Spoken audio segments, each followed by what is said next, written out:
On this edition of Mississippi Roads, we'll head over to Vicksburg and talk to an artist who is painting the blues. And we'll also pay a visit to Mississippi musician Jimbo Mathis. Mississippi Roads is made possible in part by the generous support of viewers like you. Thank you. Support for the arts segment of Mississippi Roads comes from the Mississippi Arts Commission, whose mission is to be a catalyst for the arts and creativity in Mississippi. Information available at arts.state.ms.us. Down Mississippi Road. Mississippi Road. Hi, welcome back to Mississippi Roads. I'm your host, Walt Grayson. This week, we're coming to you from the B.B. King Blues Museum in Indianola. Riley B. King was born in Mississippi in 1925 in a small cabin outside a cotton plantation. His family might not have ever been considered wealthy. In fact, he was raised by his grandmother because his mother was too poor to care for him. But they were rich in culture and music of the Mississippi Delta, singing gospel and playing in churches across the area. In 1948, B.B., still known as Riley, was in his early 20s and performing for Sonny Boy Williamson's radio show in West Memphis, which earned him a loyal following. It was there in Memphis that he got his nickname Beale Street Blues Boy, before shortening it to just Blues Boy and then finally to B.B. Now, while he was working at the station as a disc jockey, he met another blues man, T-Bone Walker, and it was inspired by the sound of Walker's electric guitar. And that was more than 50 years ago. The famous blues musician is still going strong. Just like the rich soil of the Delta produced the world's greatest cotton, Mississippi continues to be fertile ground for growing blues musicians. Vicksburg artist H.C. Porter set about to document some of the state's living blues legends.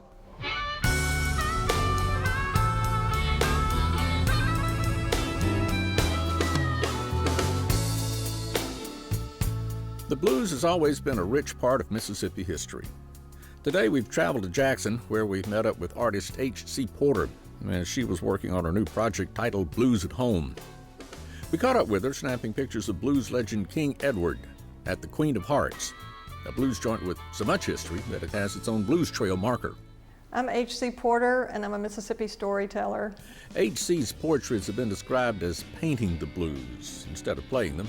Making her colorful portraits is a three-part process: photography, silk screening, and then the final touch, the bursts of color that add so much life to her paintings. And even though she settled in Vicksburg, she says it was the Belhaven district in Jackson that helped her find her style. That's really where my career kind of jumped off, because I began documenting that 6-block neighborhood that surrounded my studio. And every day I had young faces that would pull up on their bicycles, throw themselves in my front door. Well, what do you do? Well, I'm an artist. Well, we want to paint. Well, of course you do. You know, it's fun. So we ended up setting up a project called Avenue for Art. And it was an 8-week project every summer that exposed the kids to whatever we could. Found object printmaking, mask making, totem poles. We did really cool projects. We had about 58 to 12-year-olds every summer that experienced this project. And as a result of that, being involved directly with the kids and their families, I started photographing those kids.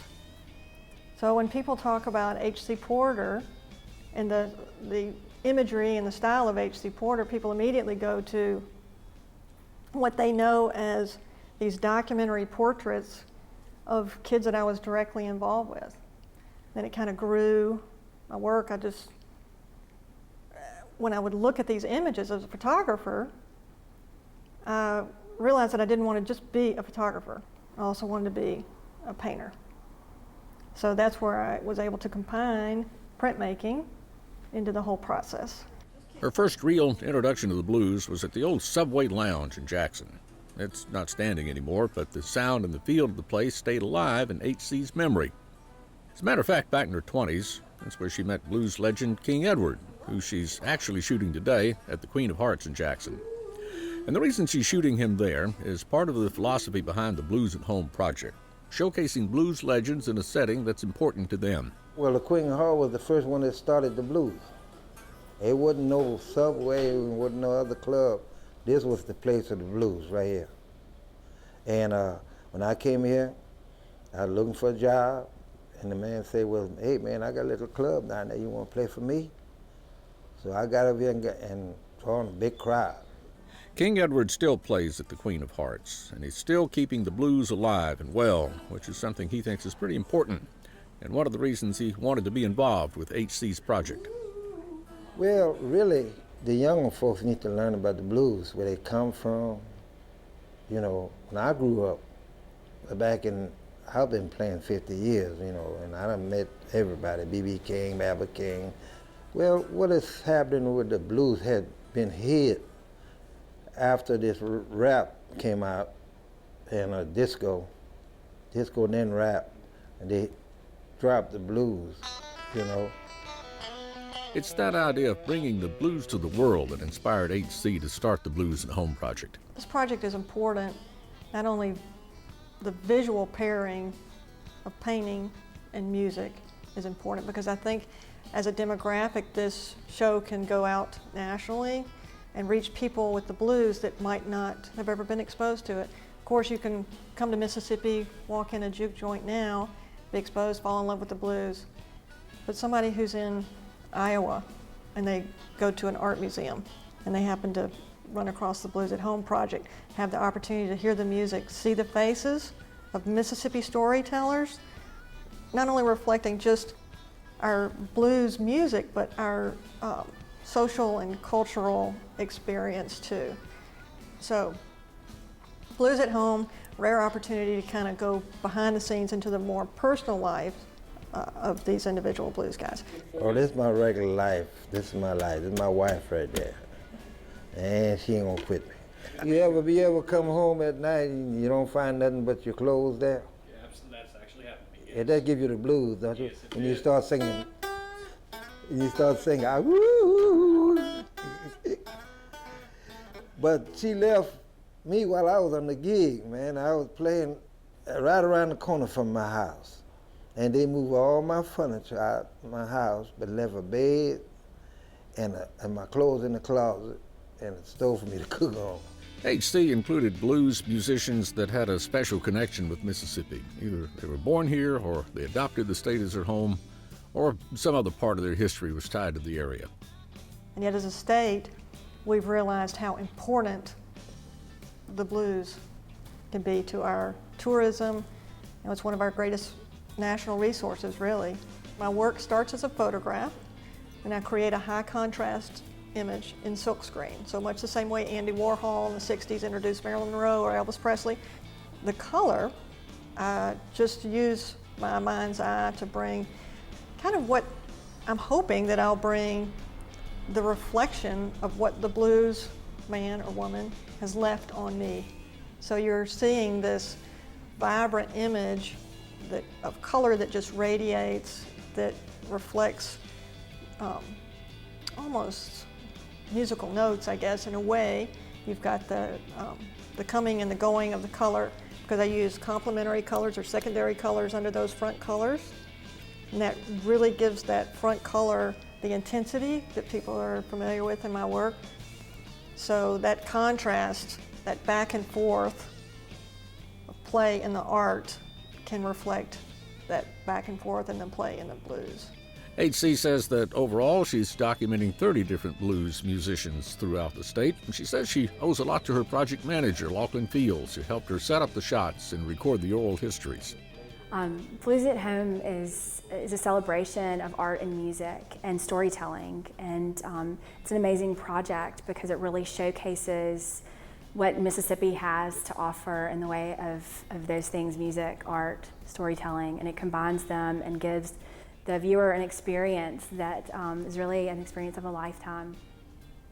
So with this project and documenting the Mississippi's bluesmen, they're the ultimate living legends of storytellers, and it's amazing. Mississippi has such a history and so much to be proud of in these gentlemen, and I hope people will come and experience, not just hear the blues with this project. Blues at Home gives you the opportunity to see the blues. So that is the focus and the goal of this project.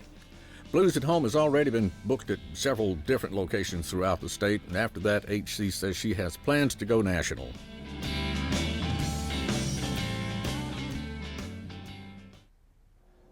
HC has big plans for the Blues at Home project. If you want to find out when the exhibition's headed your way, you can catch up with her at hcporter.com.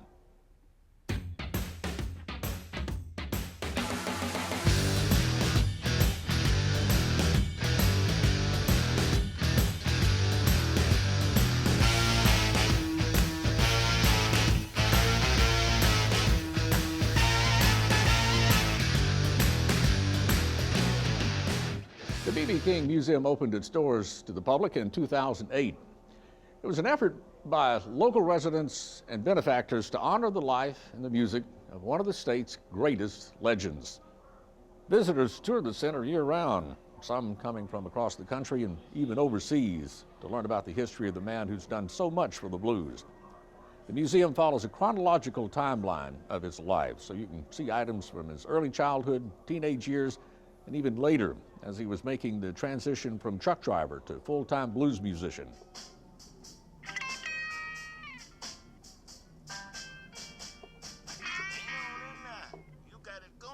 Thank you, BB. I was kind of proud of it myself. I like the interactive exhibit here at the B.B. King Museum in Indianola. You can get in here and show off your stuff or just honk around like I did. But who knows? The next great Mississippi blues musician may be discovered right here in this very room. While we're talking about great Mississippi blues musicians, Jimbo Mathis is one of the finest.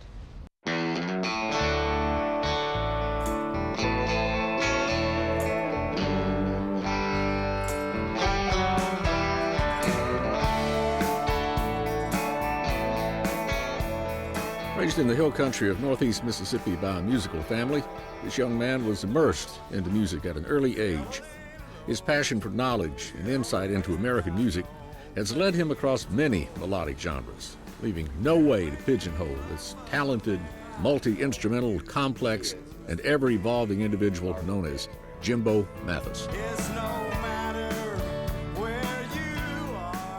Corinth was, of course, conquered after Shiloh, and so you'll see around here a lot of Civil War memorabilia, references to Shiloh. We're really in the shadow of Shiloh right here.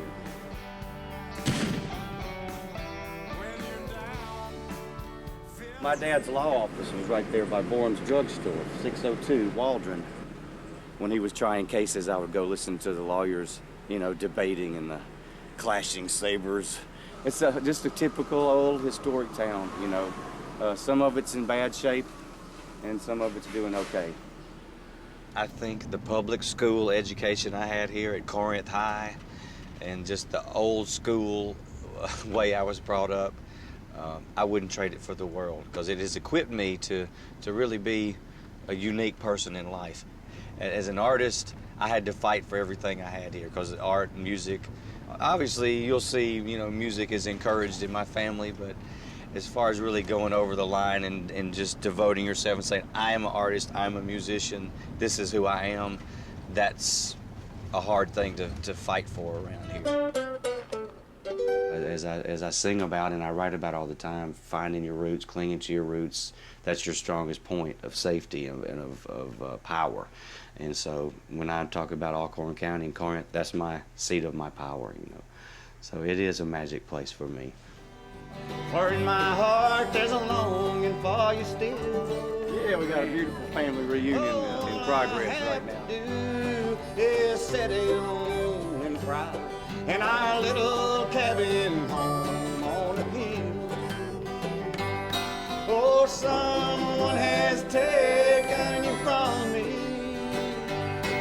and left me here all alone.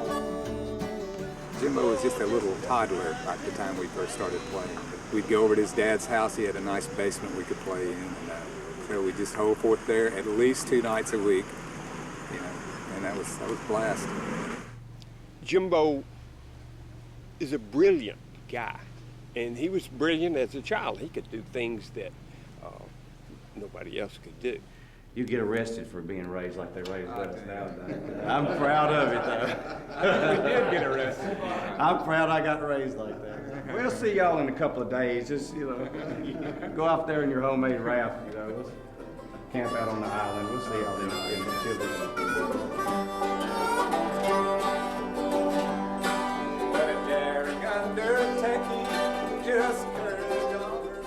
The group that we assembled was just a lot of the people from my family, like relatives. You're talking about the Bird, Mathis family, and all the people that I grew up with that either mentored me or I in turn turned around and mentored. Some of them were people that got into music through me.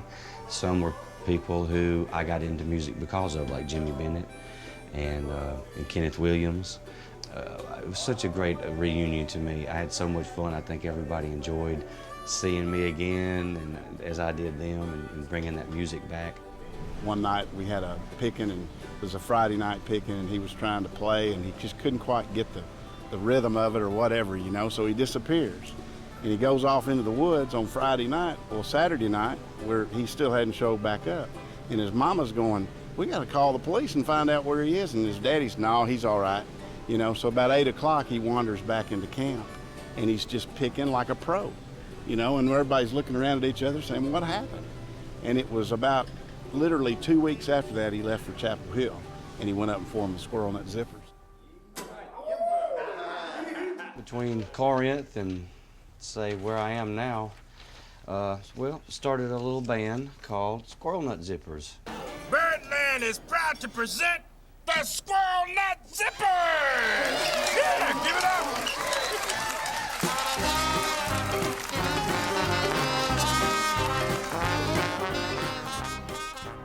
This is a clip from the New Yorker, you know, the caricatures they do in the New Yorker magazine. Squirrel Nut Zippers heat up the dance floor at Irving Plaza. We were very popular in New York. This is a gig we did at Radio City Music Hall with Tony Bennett. This is 1998, New York Times. It was a full-page ad. It was a real honor to be in Radio City Music Hall with a man like this.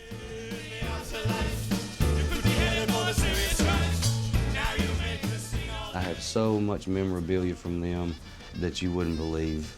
This is a man who taught me swing guitar, named Al Casey. Here's a good shot of the Squirrel Nut Zippers with the Harlem Blues and Jazz All-Stars. So we would reach out to the older guys, you know, especially in New York where jazz and swing was really the thing. Right after the Zippers, I had a long internship with Buddy Guy. And actually, this, the Grammy that I won was for blues music. That was with Buddy Guy for the blues singer. So I was in his backup band for about 4 years. You guys follow me. I want to show you where I keep some particularly nice pieces of junk. This is where I keep it's my gold record. That means 500,000 copies. This is a platinum record. That means 1 million copies. And this thing itself is probably worth $10. Some nice quality plastic. We were talking about the Buddy Guy days and the different accolades. I mean, accolades aren't that important to me. I do keep a few trophies. This here is my Grammy certificate for Elvis Costello's Delivery Man. I produced that and engineered that, and it was up for Rock Song of the Year, 2004.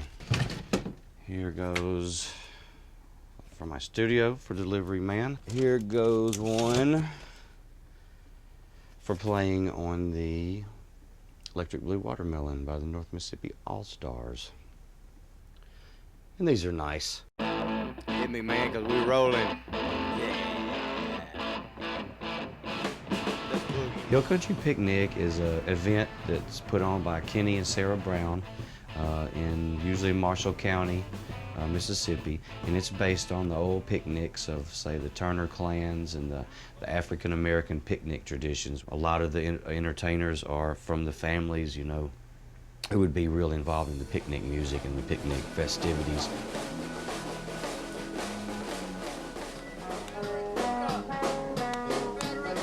I ain't seen you in so It's been at least 3 weeks. I know. Too long. This is Jim Dees. He's the voice of Thacker Mountain Radio. Mr. Dees does the emceeing here at the Hill Country Picnic and has for many number of years. Nobody says Dave to you. Well, me and my fellows in the bowling alley do. Ladies and gentlemen, everybody give a big hand for Jimbo Mathis. And the Tri-State Coalition. Look over yonder, standing over by the record machine. She looking like something on the cover of a magazine. I lead a band right now called Tri-State Coalition, and it's a great group of Southern musicians. Everybody's very well-rounded. Everybody in the band is like students of Southern literature. They're all great chefs, just well-rounded people. They understand everything I'm trying to throw at them, you know, as far as Southern culture, Southern life, music, and all of its aspects. That's how we're able to really get our thing going. Come on, Queenie, Queenie, Queenie, let's just shake it. Wow, say go, go, go, little Queenie. Being the band leader, you know, you pull up to a concert, you got to kind of get your bearings, find out who's in charge, find out where everybody's parking. Everybody wants to know what time they go on, what they're going to eat. And of course, you got people, there's fans and friends, you know, that really want to talk to me and that I want to see. And so you got to be very gregarious, you got to be outgoing, but you also have to, you know, keep the business together. So you do it all, you know, from top to bottom. Meanwhile, I was still thinking. My lyrics and my songs are all songs that I write. They're all something that's important to me, the lyrics, the meaning of the songs. So I just try to get in there. I try to just forget all the parking, the driving, everything that's gone into getting to that point of the day that could be a big stress. And I try to just turn that off, and I just try to get in with the band, look at everybody, say, hey, we're centered now, we're here, let's do this.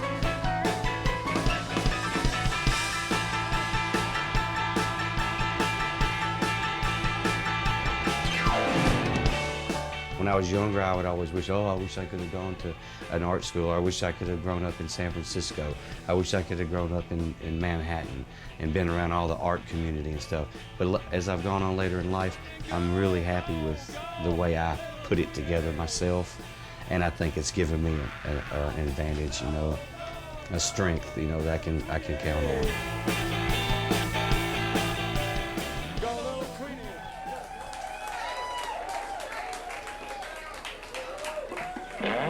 Oh, yeah, dance to the rock and roll, too. Dance to the rock. Hey, baby, let me be your rocker.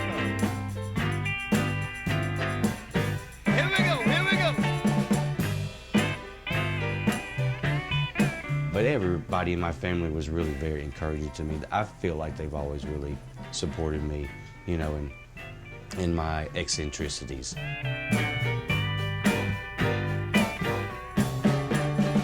Let me be your rocker till your straight chair comes. Rock you slow and easy like your special rider done.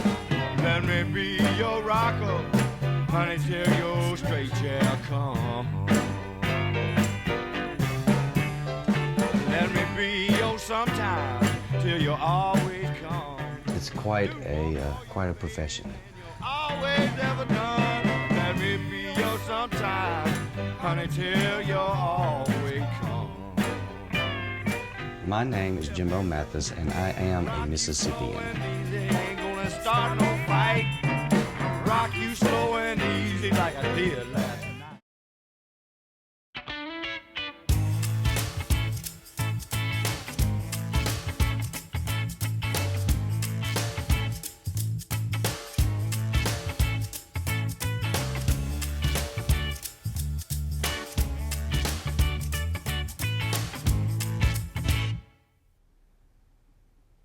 During the winter, the museum is closed on Mondays, but from April through October, they're open 7 days a week.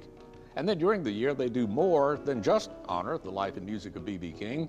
They partner with local schools, and they have seminars on health and fitness, and they host after-school programs. And regrettably, that's all the time we have for this episode. But if you've got a question about anything you've seen in tonight's show, contact us at mpbonline.org/Mississippi Roads. or like our Facebook page. We're going to leave you with some sights and sounds at the B.B. King Museum in Indianola. Until next time, I'm Walt Grayson. I'll be seeing you on Mississippi Roads.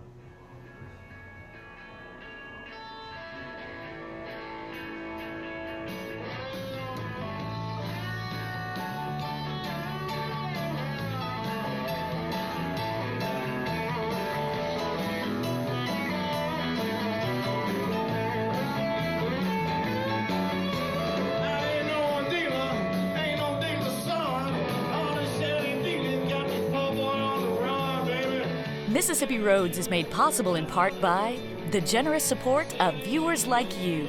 Thank you.